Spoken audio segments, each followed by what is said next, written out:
بکر شبلی اللہ کے ولی تھے. آپ جانتے تھے وہ علی سینا اس دور کا بہت بڑا ابن سینا جس کو کہتے ہیں بہت بڑا فلسفر بیٹھا ہے. آپ نے فرمایا جا تو گدھا ہے تجھے کون سمجھائے. آپ نے فرمایا جا تو گدھا ہے اب گدھوں کو کون سمجھائے. وہ غصے میں آ گیا. آپ اللہ کے اتنے بڑے ولی اتنے بڑے بزرگ اتنے بڑے شیخ ایسی زبان استعمال کرتے ہیں. اسے جلال آ گیا غصے میں آ گیا چہرہ اس کا سرخ پڑ گیا. ابو بکر شبلی علیہ الرحمٰن ارشاد فرمایا تجھے یہی بات سمجھانا چاہتا ہوں میں نے گدھے کا نام لیا تیرے چہرے کا رنگ بدل گیا. اگر گدھے کا نام تیرے چہرے کا رنگ بدل سکتا ہے تو اللہ کا نام تیرے دل کی دنیا کیوں نہیں بدل سکتا. اللہ کا نام لیا کرو.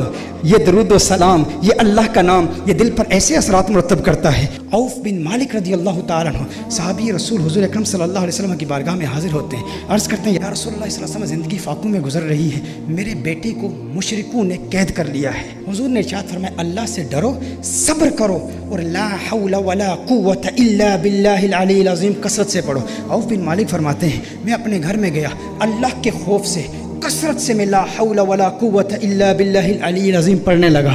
کہا میں لا حول ولا قوت پڑھ رہا تھا دروازے پر کسی نے دستک دی. دروازہ کھولا تو دیکھا بیٹا موجود ہے.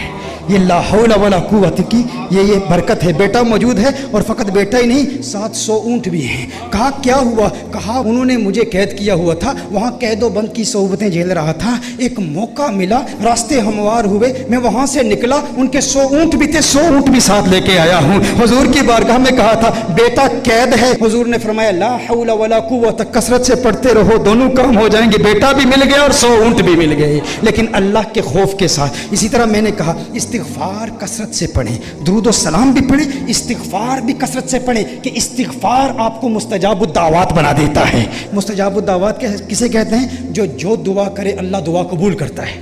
ہر دعا قبول ہوگی. امام احمد بن حنبل مجتہد مطلق ہیں. ایک مرتبہ سفر پر جاتے ہیں کسی جگہ مغرب کی نماز ادا کرتے ہیں ارادہ کرتے ہیں ابھی یہاں آرام کروں گا عشاء کی نماز کے بعد پھر سو جاؤں گا. ایک بابا جی آتے ہیں انہوں نے کہا بابا باہر نکلو میں نے مسجد کا دروازہ بند کرنا ہے. جس طرح یہاں پر بھی ہوتے ہیں نا مساجد میں کمیٹی والے پریشان ہو جاتے ہیں کہ کون آ گیا کیوں آ گیا اس کو تنگ کر دیں. تو وہاں بھی ایک بابا تھا اس بابے نے یہ نہیں جانا کہ احمد بن حنبل ہیں اپنے وقت کے مجتہد مطلق ہیں ہماری مسجد میں آئے ہوئے ہیں. وہ یہ سوشل میڈیا تو تھا ہی نہیں نا کوئی پہچان لیتا کون سا بڑا بزرگ ہے. اس نے احمد بن حنبل کو مسجد سے باہر نکال دیا. سخت سردی کی راتیں تھیں. احمد بن حنبل مسجد سے باہر آتے ہیں گٹھلی اٹھاتے ہیں اور دیکھتے ہیں کہ ایک تنور پر ایک نان بھائی روٹیاں پکا رہا ہے. امام احمد بن حنبل رضی اللہ تعالیٰ عنہ وہاں آگ دیکھی شدید سردی تھی. نان بھائی سے کہتے ہیں کہ مجھے اگر تو اجازت دیتا ہے تو یہاں تیری آگ کے پاس بیٹھ جاتا ہوں. اس نے کہا اللہ کے بندے بیٹھ جا. احمد بن حنبل وہاں پر رات کے وقت بیٹھ گئے کہ اور کوئی جگہ جانے کی تو ہے نہیں یہاں بیٹھ کر آگ کے پاس بیٹھوں گا کچھ آرام کر لوں گا.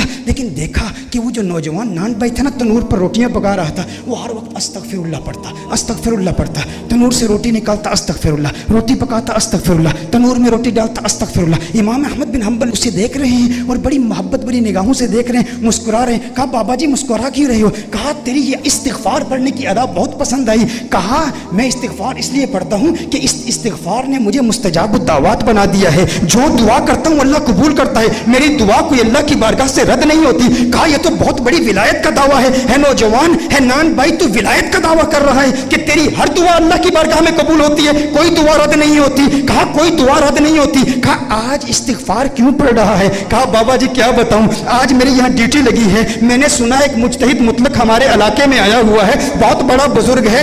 آج میری یہ تمنا ہے استغفار پڑھتا رہوں گا اس کی زیارت کروں گا لیکن میرا مالک مجھے جانے کی اجازت نہیں دے رہا. کہا کون ہے وہ بزرگ کون ہے وہ عالم جس کی تو زیارت کرنا چاہتا ہے اور جس کی زیارت کا تمنائی بنے ہوئے تو استغفار پڑھ رہا ہے. کہا جانتے نہیں احمد بن حنبل ہمارے شہر میں آیا ہوا ہے میرے دل میں بھی خواہش ہے اس کی زیارت کروں. کہا سینے سے لگ جا تو واقعی مستجاب الدعوات ہے. دیکھتا نہیں احمد بن حنبل آج خود تیرے پاس آیا ہوا ہے. میرے دوستو یہ استغفار کی پاور ہے یہ استغفار کی قوت ہے. آئیے میلاد کے تحفے ہم نے نماز پڑھنی ہے عورتوں کے حقوق ادا کرنے ہیں ہم نے خود کو پاک صاف رکھنا ہے خوشبو لگانی ہے درود و سلام کے گجرے نچھاور کرنے ہیں لا حول ولا قوت کی کثرت کرنی ہے اور ہم نے استغفار کی بھی کثرت کرنی ہے اور عقائد اہل سنت پر تا دم آخر قائم رہنا ہے. میں آئیے اپنی گفتگو کو اسی حدیث پر ختم